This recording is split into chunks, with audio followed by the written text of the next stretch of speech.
The stench of decay hit me first, a damp, organic rot that clung to the air like a second skin. Camp Redwood hadn't aged well in its decades of abandonment.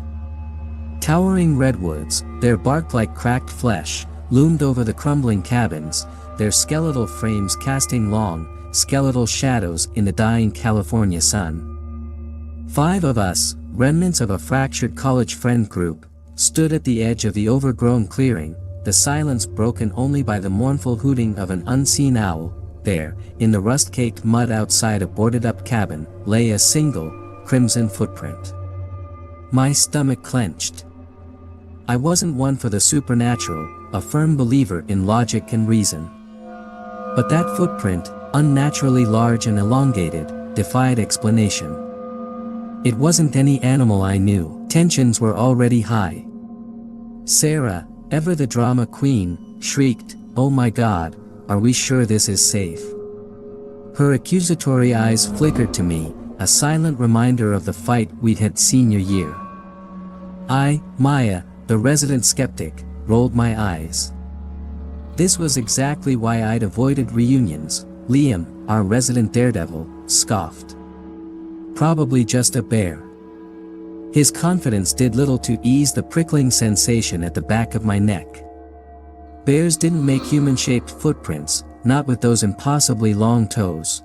There was a darkness to Camp Redwood, a sense of unseen eyes watching us. As a child, I'd sworn I saw faces in the swirling mist that often shrouded the lake. My parents, ever pragmatic, blamed it on overactive imagination and a childhood fascination with ghost stories. But the memory lingered, a cold, clammy fear that tightened its grip with every passing moment. The weekend was a disaster from the start. Old rivalries resurfaced, fueled by too much cheap liquor and simmering resentment. Mark, the brooding artist, disappeared into the woods muttering about capturing the essence of decay. Sarah, ever the gossip, whispered about a dark secret Mark harbored. Then there was Ben, the quiet one, always lurking in the shadows, his gaze unervingly intense. Each of them, in their own way, seemed capable of some hidden darkness. The real chills started the following night. Blood-curdling screams ripped through the stillness, tearing through the fragile camaraderie we tried to rebuild. We found Sarah, pale and babbling, claiming a shadowy figure had dragged her out of her cabin. Then came Mark, his face a mask of terror, gibbering about whispers in the dead of night, whispers that promised oblivion. The footprint reappeared, this time outside Ben's cabin. The distrust was palpable. Accusations flew, paranoia festered.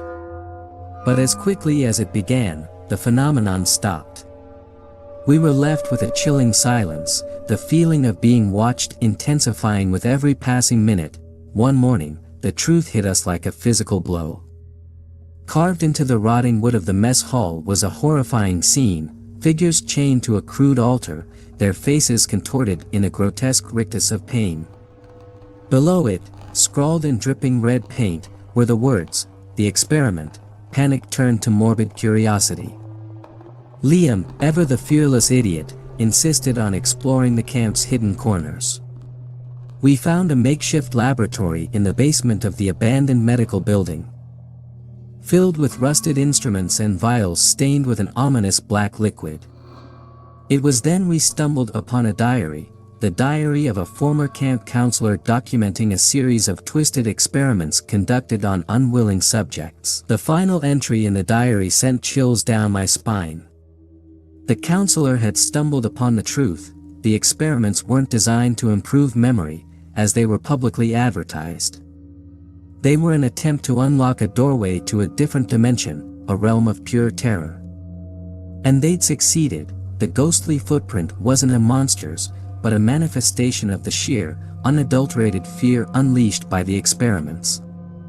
The whispers, the screams, the shadows, it was all a side effect, a psychic bleeding of pure terror from the dimension the camp counselor had accidentally opened.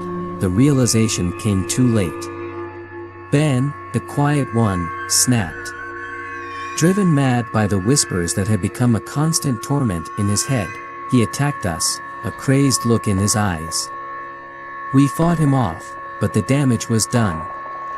The door to the other dimension was ajar, and the whispers grew louder, promising unimaginable horrors. As we finally escaped the crumbling camp, the chilling truth became clear.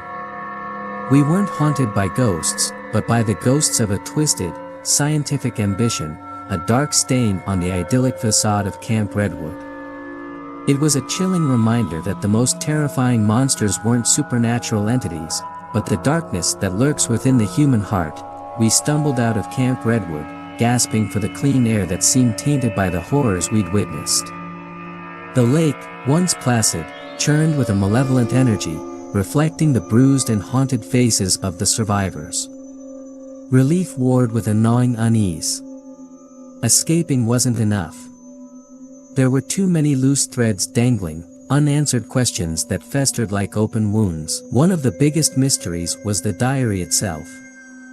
It was dated several decades back, yet spoke of the experiments being shut down due to public outcry.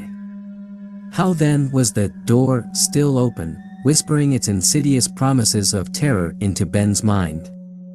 Had someone else continued the experiments in secret?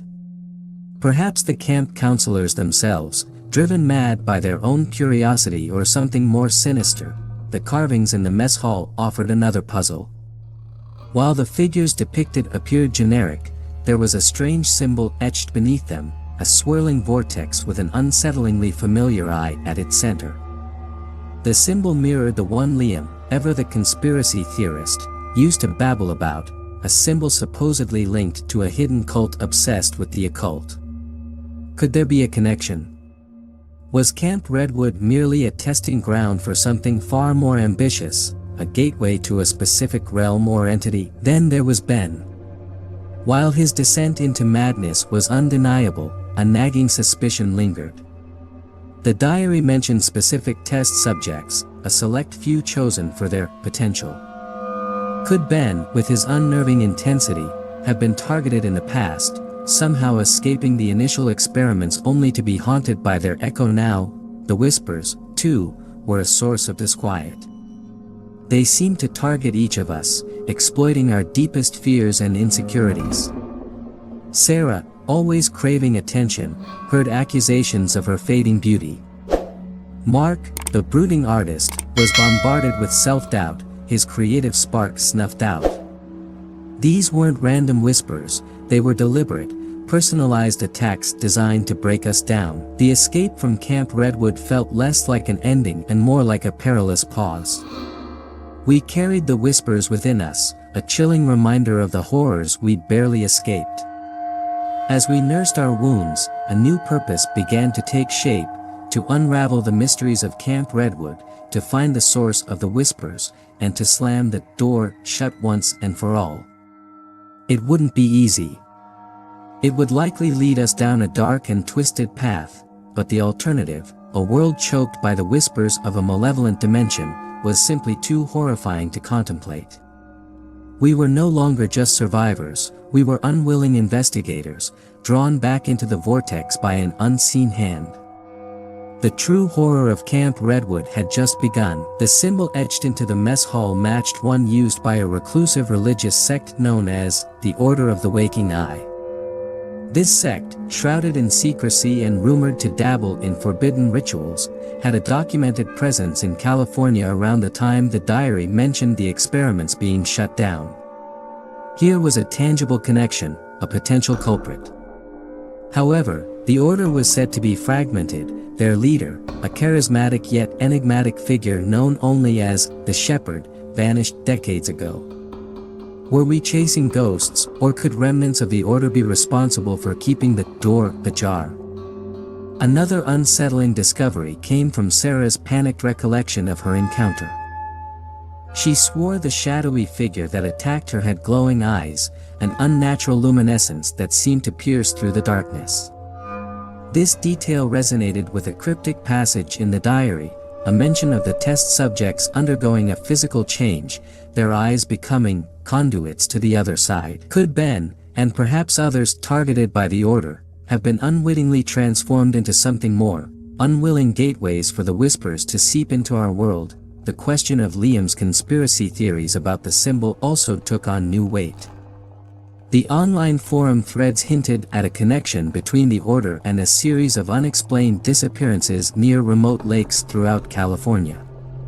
Could these disappearances be linked to other attempts at opening the door, and were the lakes, like Camp Redwoods, chosen for a specific reason?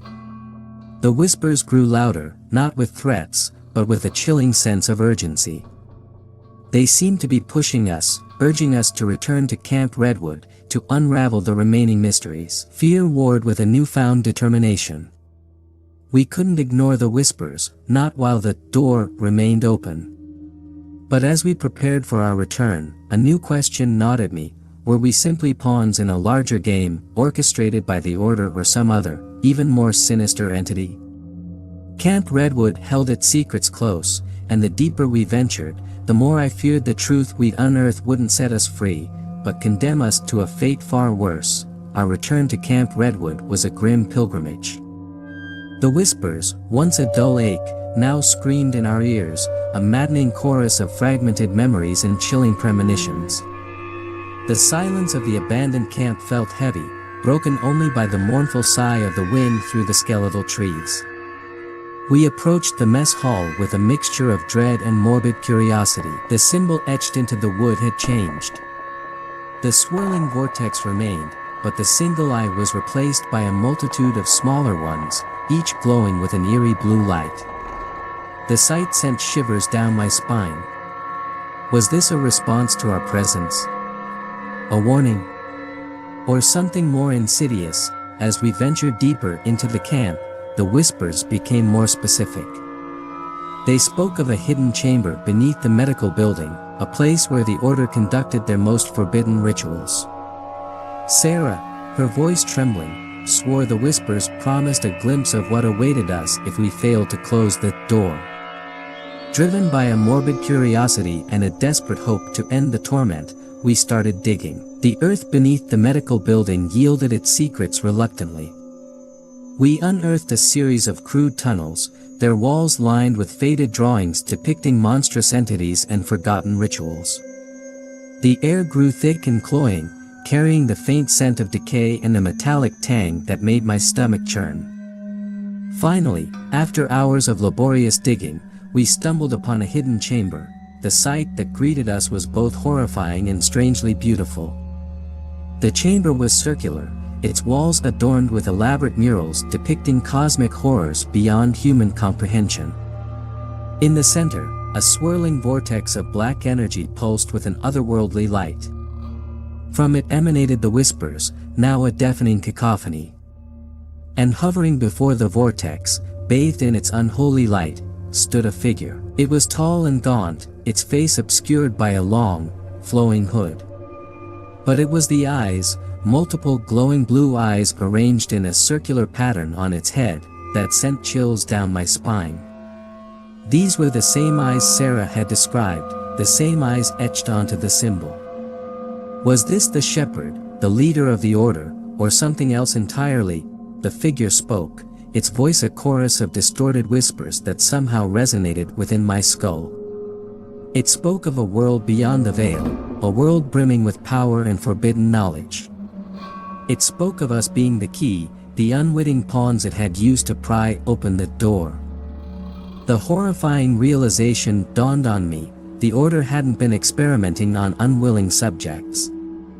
They'd been searching for the right ones, the ones strong enough to withstand the whispers and act as conduits for this entity to enter our world. Terror threatened to consume me, but a flicker of defiance sparked in my chest. We weren't pawns. We were survivors. And we wouldn't allow ourselves to be sacrificed for this entity's twisted ambitions. But as I steeled myself for a fight, a new question surfaced: if the Order wasn't responsible for the initial experiments, who was? And what connection did they have to the whispers from the beginning? Camp Redwood held yet another secret, a dark truth buried beneath layers of horror. It was a truth we would have to confront if we were to silence the whispers and slam the door shut for good. The figure's chilling words hung heavy in the air, the chamber pulsing with an energy that threatened to unravel our sanity. Fear warred with a desperate need for answers. "Who are you?" I screamed, my voice hoarse against the cacophony of whispers. The figure tilted its head, the blue eyes seeming to bore into my soul. It spoke again, the voice somehow weaving into my thoughts, bypassing my ears entirely. "We are Legion. We existed before your species crawled from the primordial ooze. We have watched, we have waited, and now, thanks to your curiosity, the veil is thin, Legion." These weren't mere humans, but an ancient, malevolent entity. The whispers, then, were a form of possession, a way for them to manipulate us, to use us as tools. A cold sweat prickled my skin. The Order. They weren't the ones behind the initial experiments. A flicker of amusement seemed to cross the entity's multi-eyed face. The Order. Naive children playing with fire. They stumbled upon our whispers, echoes from beyond the veil. They sought power, but lacked the strength to withstand it. They merely prepared the way. This revelation was a bombshell. The Order, for all their sinister intentions, were pawns in a much larger game. But who, then, were the true architects of this horror? Who started the experiments?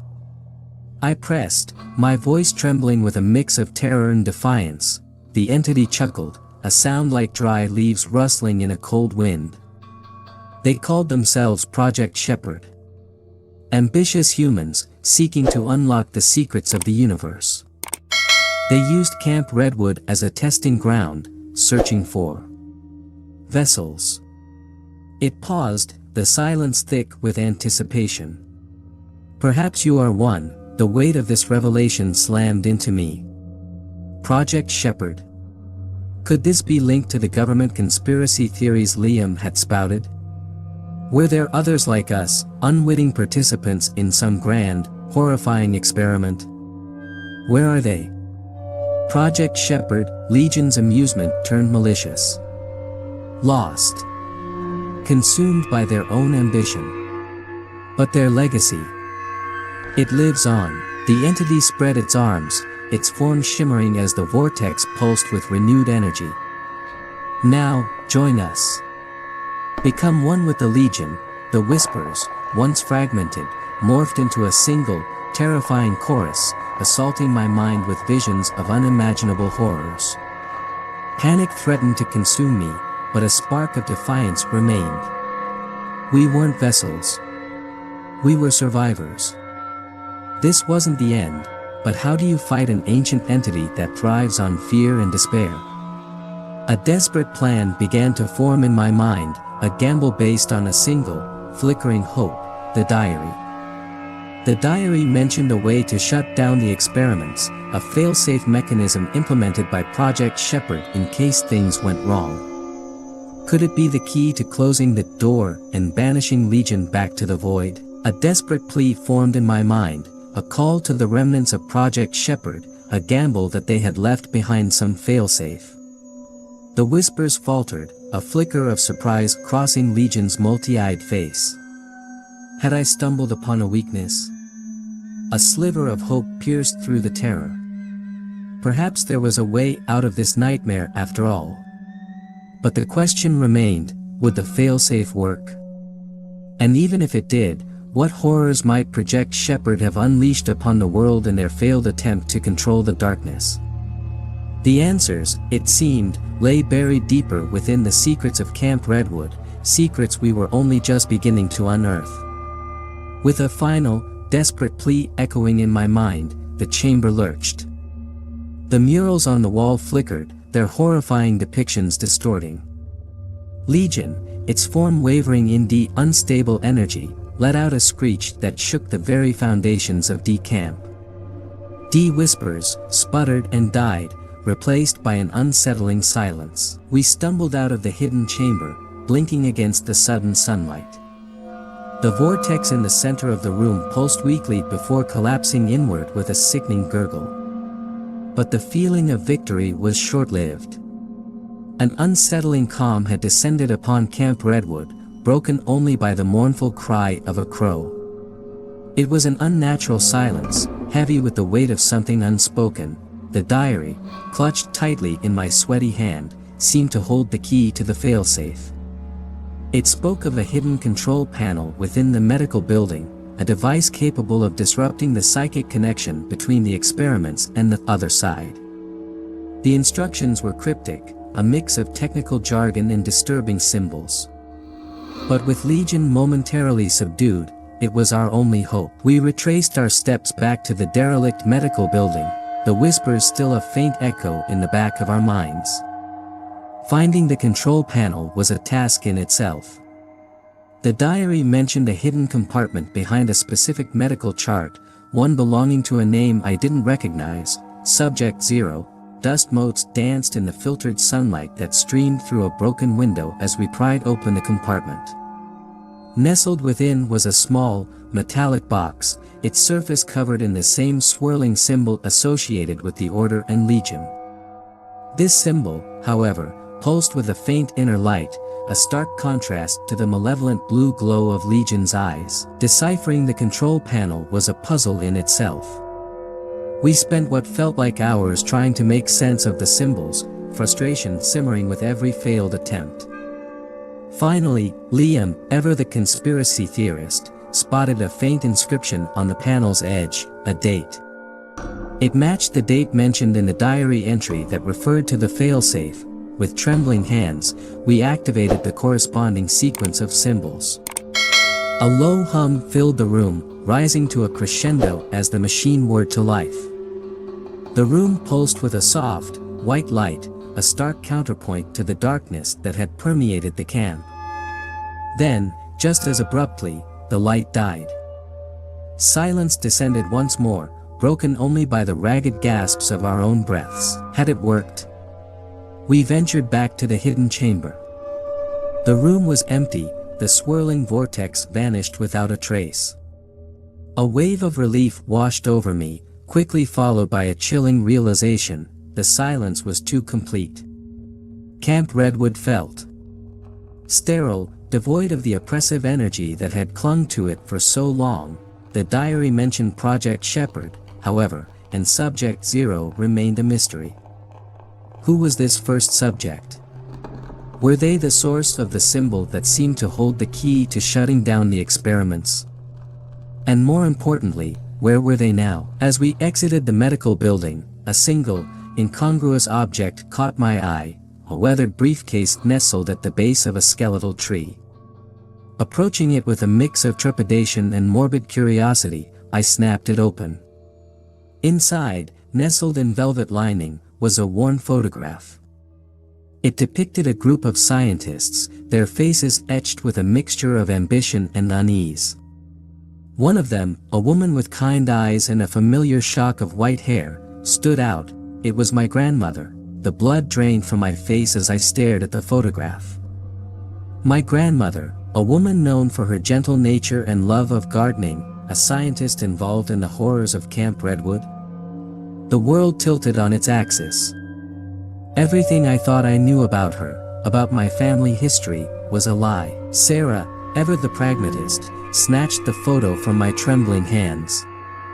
"Maybe there's something else in here," she muttered, her voice tight with a mixture of fear and morbid fascination.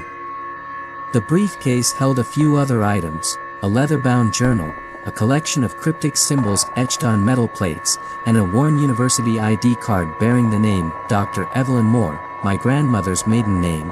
The journal was a treasure trove of horrifying revelations.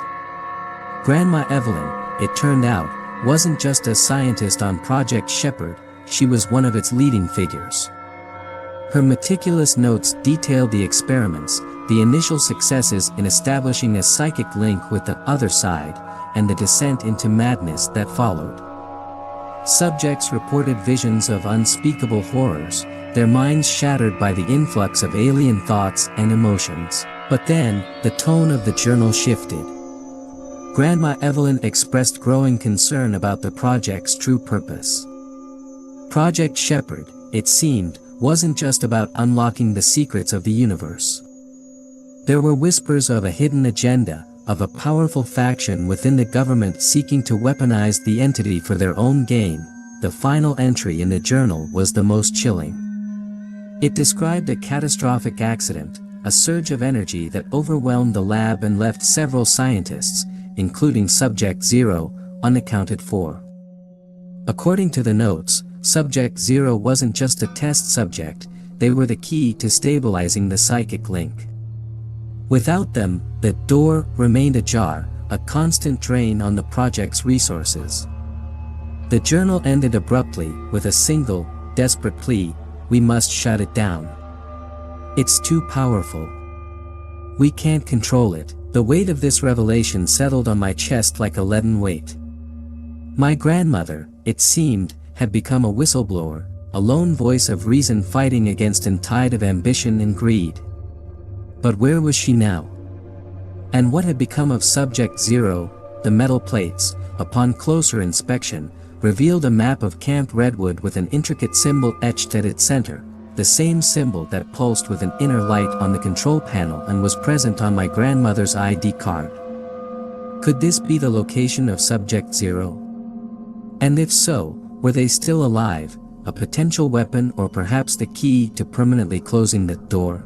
With a newfound purpose, fueled by a mix of anger, fear, and a strange sense of obligation to my grandmother's legacy, we set off to decipher the map. Camp Redwood no longer felt abandoned, but pregnant with a terrifying secret. The whispers were gone, replaced by an unsettling silence that felt like the calm before another storm. The fight was far from over. We had stumbled upon the truth about Camp Redwood, but in doing so, we had also unearthed a legacy of horror that threatened to consume not just us, but the world itself. The question now hung heavy in the air: were we the saviors Camp Redwood needed, or merely the next pawns in a game far more terrifying than we could ever have imagined? The map on the metal plates was cryptic, a labyrinth of symbols and sigils that seemed to shift and pulse under the flickering light of Sarah's phone.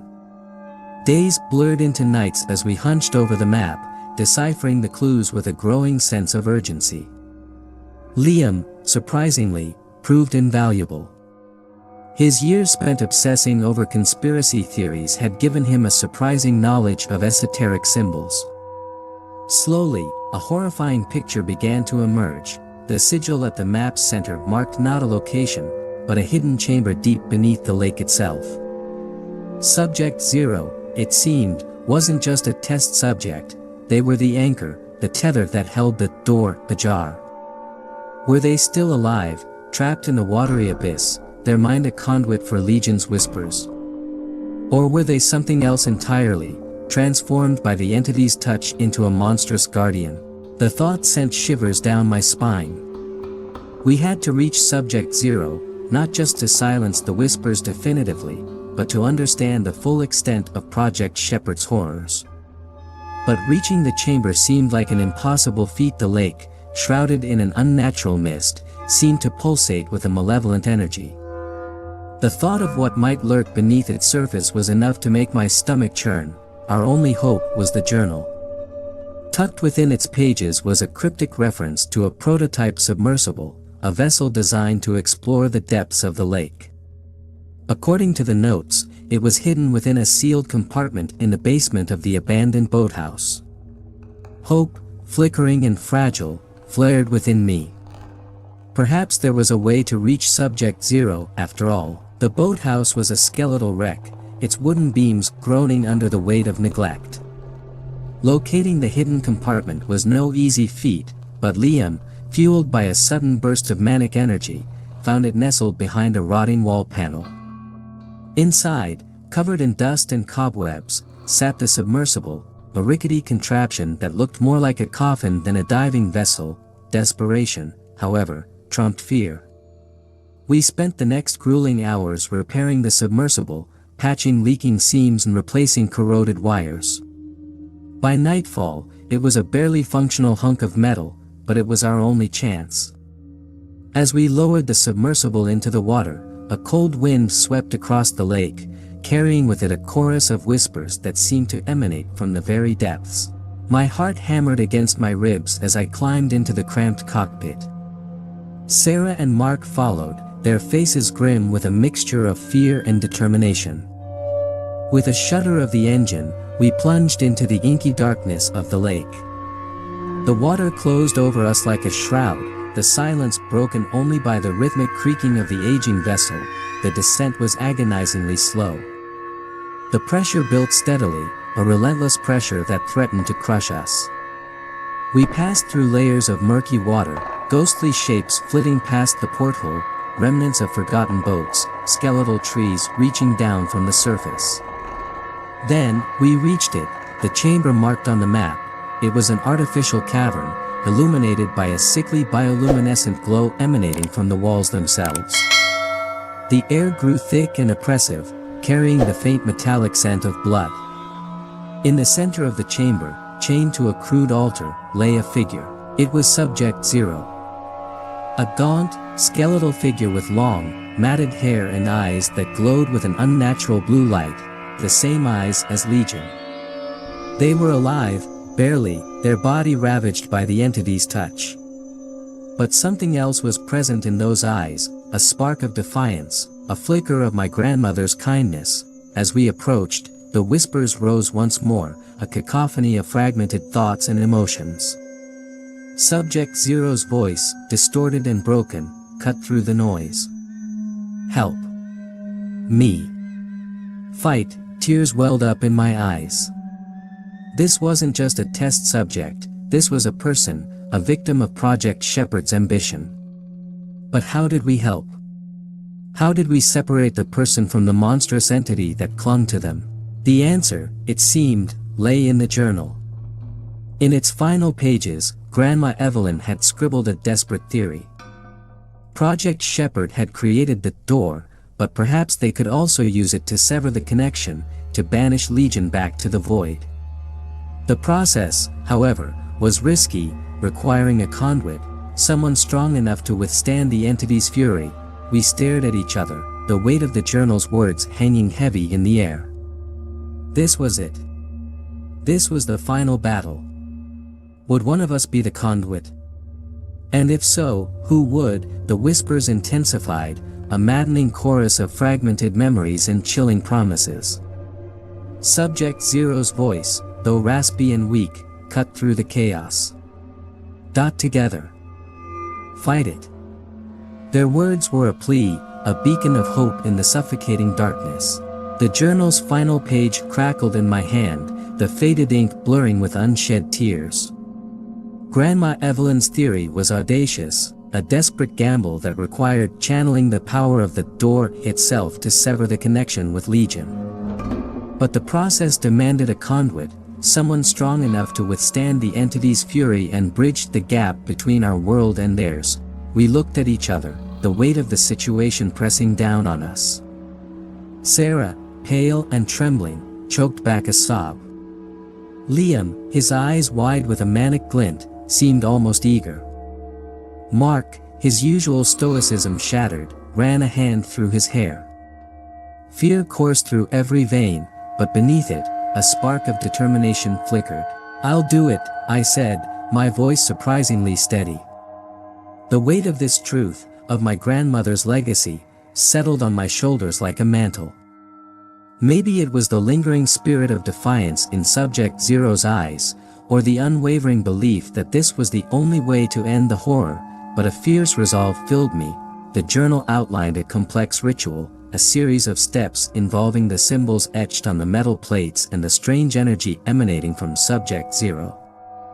With trembling hands, we arranged the plates on the cavern floor, their intricate designs humming with a faint blue light. Sarah, ever the pragmatist, stepped forward to assist me, her voice a reassuring whisper in the cacophony of fear. As we activated the ritual, an unearthly light pulsed within the chamber. The air crackled with raw energy, the whispers morphing into a deafening roar. Subject Zero writhed on the altar, their screams a counterpoint to Legion's rage. I felt a presence, vast and ancient, slithering into my mind, probing my deepest fears and insecurities. It was a monstrous tide threatening to drown me, but I clung to the image of my grandmother, her determination a beacon in the storm. time lost all meaning. The chamber became a battleground, my mind a battlefield. I dug deep, channeling the anger and fear, focusing it into a steely resolve. Then, with a final surge of willpower, I pushed back, forcing the entity back through the door I had become. A blinding light erupted, forcing us to shield our eyes. When it subsided, the chamber was silent. Subject Zero lay still, their body no longer pulsating with the entity's blue light. A wave of relief washed over me, so intense it almost knocked me off my feet. We rushed to Subject Zero's side, fear warring with a sliver of hope. Their chest rose and fell with shallow breaths. As their eyes fluttered open, a spark of recognition flickered within them. "Who are you?" they rasped, their voice weak but with a hint of the familiar kindness I'd seen in the photograph. Tears welled up in my eyes. It was over. We had won. But the victory tasted bittersweet. The cost was high, the scars deep. Camp Redwood, once a place of idyllic memories, now stood as a monument to human ambition and its horrifying consequences. As the authorities swarmed the lake, their faces etched with disbelief, we emerged from the darkness, forever changed by our ordeal. The whispers were gone, replaced by a heavy silence. Yet, a part of me knew the horrors we had witnessed weren't entirely vanquished. There were other doors, other whispers waiting to be heard. But for now, we had slammed shut one particularly nightmarish chapter. We rushed to Subject Zero's side, fear warring with a sliver of hope. Their chest rose and fell with shallow breaths. As their eyes fluttered open, a spark of recognition flickered within them. "Who are you?" they rasped, their voice weak but with a hint of the familiar kindness I'd seen in the photograph. Tears welled up in my eyes. It was over. We had won. But the victory tasted bittersweet.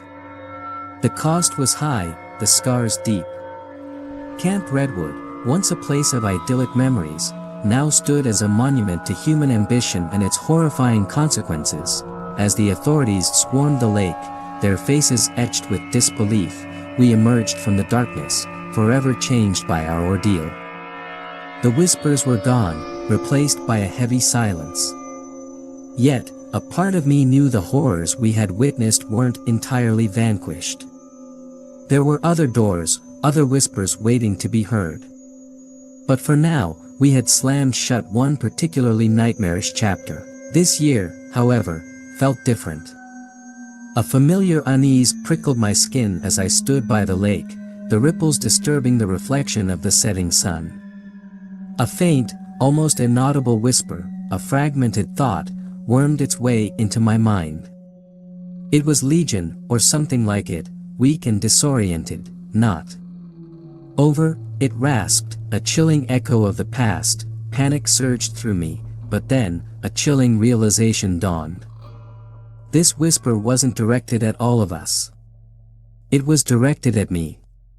The entity had recognized me, the one who had slammed the door shut. And perhaps it was waiting. Waiting for the moment my guard would slip, for the darkness to creep back in. The silence returned, thick and oppressive. The sun dipped below the horizon, casting long shadows across the lake. Was it just my imagination, or did the water seem to churn ever so slightly, a barely perceptible ripple spreading outwards? I left Camp Redwood that night with a heavy heart.